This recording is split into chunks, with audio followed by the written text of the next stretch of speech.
9 अक्टूबर के बाद बहुजन समाज पार्टी पूरी तरीके से एक्टिव हो गई है और ख़ास करके अब जिस तरीके से विधानसभा चुनाव आने वाले हैं और उसमें केवल 1.5 साल का समय बचा हुआ है। आपको बता दें कि बहुजन समाज पार्टी की जो मुखिया है वो लगातार 5 दिन से बैठक कर रही हैं और दिल्ली में लगातार बैठकों का दौर जारी है।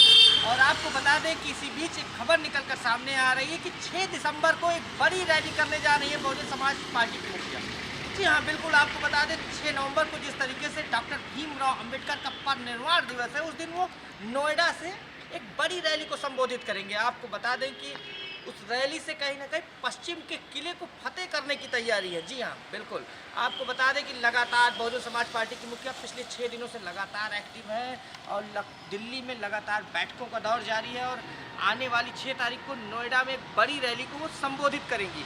और आपको बता दें कहीं ना कहीं जिस तरीके से रैली की बात कर लें तो इस रैली में सबसे महत्वपूर्ण बात यह है कि पश्चिम के जो जिले हैं उस पर पूरी तरीके से फोकस किया जा रहा है। खास करके बुलंदशहर की बात कर लें, बुलंदशहर, नोएडा, गाजियाबाद और सहारनपुर से लेकर नोएडा तक को पूरी तरीके से उसको कहीं ना कहीं उनको साधने की कोशिश की जा रही है।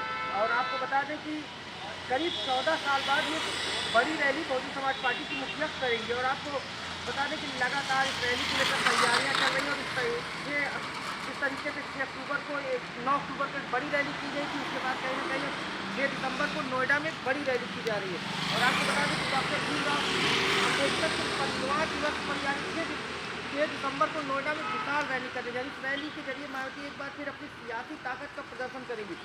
विरोधियों को ये संदेश देने की कोशिश करेंगे कि बसपा का कैडर आज भी उनके साथ मजबूती से खड़ा है। नोएडा की रैली के जरिए मायावती नोएडा, गाजियाबाद, मेरठ, बुलंदशहर में अपने खोए वोटरों की तैयारी में लगी हुई है, उनको वापस लाने की तैयारी में लगी हैं। जी हाँ, बिल्कुल आपको बता दें कि जो पश्चिम का मिशन है जिसको हर हाल में बहुजन समाज पार्टी फतेह करना चाहती है। आपको बता दें कि जिस तरीके से 2007 में बहुजन समाज पार्टी ने मिशन को फतेह किया था, उसमें सबसे महत्वपूर्ण रोल जो है पश्चिम का रहा है। पश्चिम की जो सीटें थी वहाँ पर बहुजन समाज पार्टी ने बेहतरीन प्रदर्शन किया था।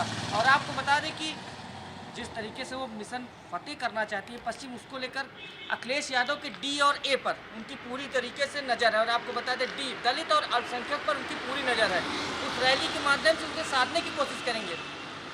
जिस तरीके से सूत्रों के हवाले से खबर निकल कर सामने आ रही कि बहुजन समाज पार्टी की जो मुखिया है वो लगातार कहीं ना कहीं अपने कार्यकर्ताओं को एक्टिव कर दिया है और गांव-गांव वो जा रहे हैं, लोगों से ये बता रहे हैं कि जब 2007 में उनकी सरकार थी तब बहुजन समाज पार्टी की मुखिया ने किस तरीके से दलित के लिए, पिछड़े के लिए, अल्पसंख्यक के लिए और शोषित वर्ग के लिए काम किया है। तो अब आने वाली 6 दिसंबर को एक बड़ी रैली संबोधित करेंगी। और आपको बता दें कि जिस तरीके से बहुजन समाज पार्टी के लिए कहा जाता है कि अगर एक बार बहुजन समाज पार्टी की जो मुखिया वो एक बार एक मैसेज भेज देती है कि इस रैली में पहुंचना है तो उनके कार्यकर्ता और उनके जो फॉलोअर्स हैं वो भारी संख्या में पहुंचते हैं। आपको ऐसा देखने को मिला था जिस तरीके से 9 अक्टूबर को रैली की गई थी। 9 अक्टूबर को काशीराम के परिनिर्वाण दिवस के दिन भारी भीड़ देखने को मिली थी। और आने वाली जो 6 दिसंबर है उस दिन कहीं ना कहीं एक बड़ी रैली की तैयारी की गई। बहुजन समाज पार्टी की मुखिया अब लगातार कहीं ना कहीं उत्तर प्रदेश की सियासत में एक्टिव हो गई। दिल्ली में लगातार बैठकों का दौर जारी है। और आपको बता दें सूत्रों के हवाले से जो खबर निकल कर सामने आ रही कि बहुजन समाज पार्टी की मुखिया 18 मंडलों में अब कहीं ना कहीं कार्यकर्ताओं से जाकर मुलाकात करेंगी और नाइट स्टे करेंगी। वो उन दिनों की याद दिलाता है जब वो काशीराम के साथ निकलती थी और गांव-गांव जाती थी और अपने कार्यकर्ताओं से मुलाकात करती थी। तो कहीं ना कहीं उसी फार्मूले पर फिर बहुजन समाज पार्टी काम करने वाली और हर जो 18 मंडल है वहाँ पर बहुजन समाज पार्टी की मुखिया जाएंगे। और एक चीज़ जो सबसे महत्वपूर्ण है, मार्च और मई में कहीं ना कहीं वो रैली करेंगे और रैलियों की शुरुआत होगी। और आपको बता दें 6 बड़ी रैलियां 2026 में बहुजन समाज पार्टी की मुखिया संबोधित करेंगी। और आपको बता दें कि बहुजन समाज पार्टी जो है वो लगातार अब एक्टिव हो गई है और लगातार उनके द्वारा जिस तरीके से तैयारी चल रही है 2027 के विधानसभा चुनाव में को लेकर। और अब आपको बता दें कि यूपी के 18 मंडलों में कहीं ना कहीं बहुजन समाज पार्टी की जो मुखिया है वो गुजारेंगी और कहीं उस पर वहाँ पर डिनर भी करेंगी। जो उनके कार्यकर्ता हैं उनके साथ वो रणनीति बनाएंगी। इस बार जो बहुजन समाज पार्टी की मुखिया यूपी के 18 मंडलों में नाइट कैंप करेंगे। इससे पहले उन्होंने काशीराम के साथ नाइट कैंपिंग की थी। तब तो वो साइकिल से गांव-गांव तक घूमती थी, लेकिन जब से मायावती यानी बसपा सुप्रीमो एक बार फिर से जब सीएम थी तब से कभी ना उन्होंने नाइट कैंप किया, ना साइकिल से रैली निकाली। लेकिन इस बार काफ़ी परिवर्तन हो रहा है और वो लगातार अब कहीं ना कहीं नाइट कैंप करेंगी। इस बार बसपा सुप्रीमो काशीराम के साथ वाली मायावती बनकर कार्यकर्ताओं के बीच में जाएंगी। उन नाइट कैंपिंग का मतलब सिर्फ बैठना नहीं है, बल्कि कार्यकर्ताओं के साथ दिन गुजारना, उनसे पहले जैसे जोश भरना। बसपा के जो तमाम लीडर हैं वो कहीं ना कहीं कैमरे पे तो कुछ बोलते नहीं इस मामले को लेकर, लेकिन कहीं ना कहीं इस बार जो रैलियां हैं उनकी शुरुआत मार्च और अप्रैल महीने में हो जाएगी।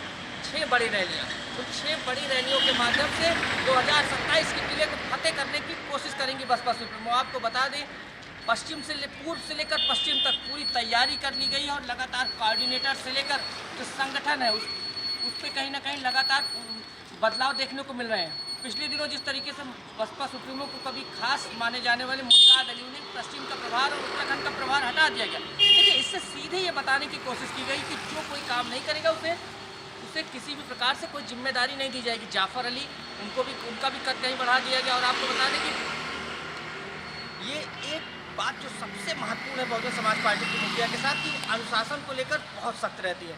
आकाश आनंद तक को पार्टी से बाहर का रास्ता दिखा दिया गया।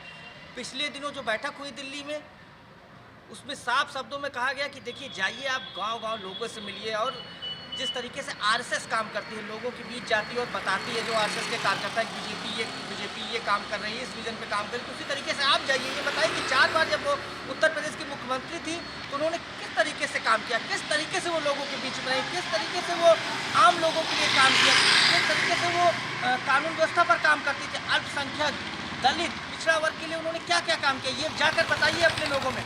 और अब गांव-गांव उनके कार्यकर्ता पहुंच रहे हैं। और आपको एक चीज़ ये भी लगातार ये बता दिया गया है कि किसी भी मंडल में बसपा सुप्रीमो बिना बताए जा सकती हैं और वहां के कार्यकर्ताओं के साथ बात कर सकती है और ये जान सकती है कि जो कोऑर्डिनेटर्स हैं या बड़े नेता हैं वो कितना उनके संपर्क में हैं। तो बसपा सुप्रीमो 6 से ज़्यादा रैलियाँ करने वाली हैं और उसकी शुरुआत अप्रैल और मई में हो जाएगी। कैमरामैन गौरव के साथ सिद्धार्थ प्रताप सिंह, इंडिया न्यूज़, लखनऊ।